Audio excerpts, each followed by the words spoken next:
السلام عليكم خوتي، لاباس عليكم؟ كيف دايرين؟ نتمنى تكون اموركم مزيانه. اليوم جينا لكم واحد المنتوج جديد عاد شريته للدار، عباره عن مكناس كهربائيه كتصلح للزرابه وكتصلح حتى للارض العاديه. يلا سيدي نجيو نفتحو هاد الكرتونه، شوفوا بعدا شنو كتبين هنا.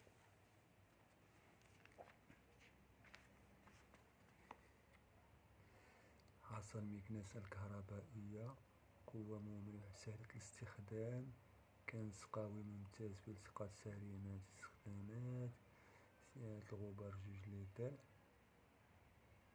إقباط تا تا تا تا تا تا تا. المهم نحلوه.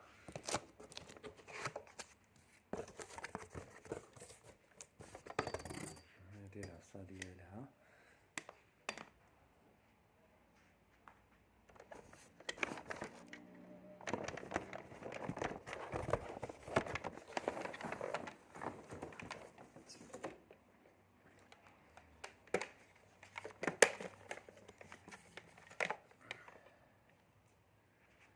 هادي يمكن تستعملها بلا ما دير لها القبضة ديالها.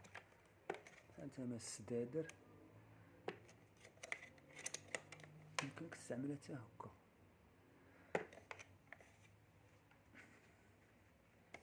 زعما تستعملها بلا ما تركب لها هذا.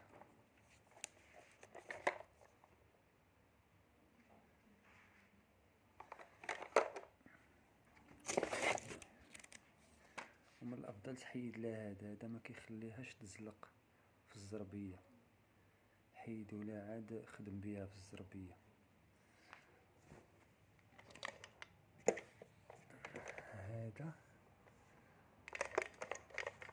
هذا تيركب هنا،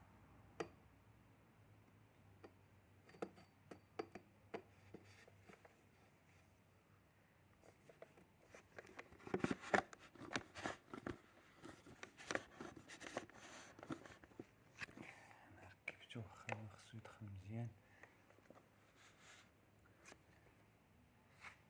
وهذا تيركب هنايا، تيركب هنا. كي ندير نركبو،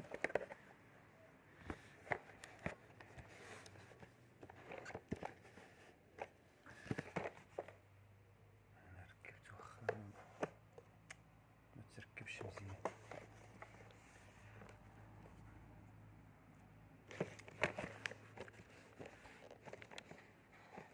انا ركبتو دابا تركب مزيان.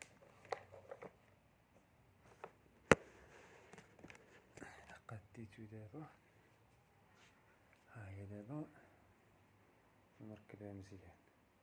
الخيط ديالها طويل، نجربوها.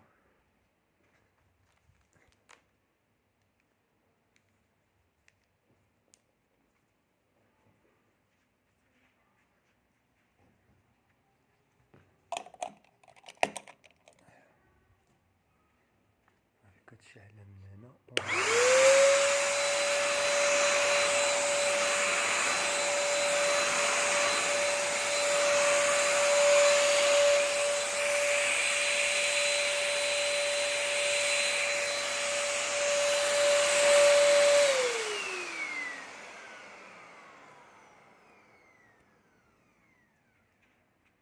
كدير شوية الصداع ولكن ماشي مشكل.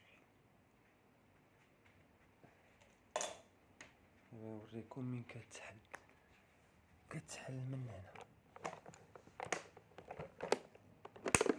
ها هي تحلات.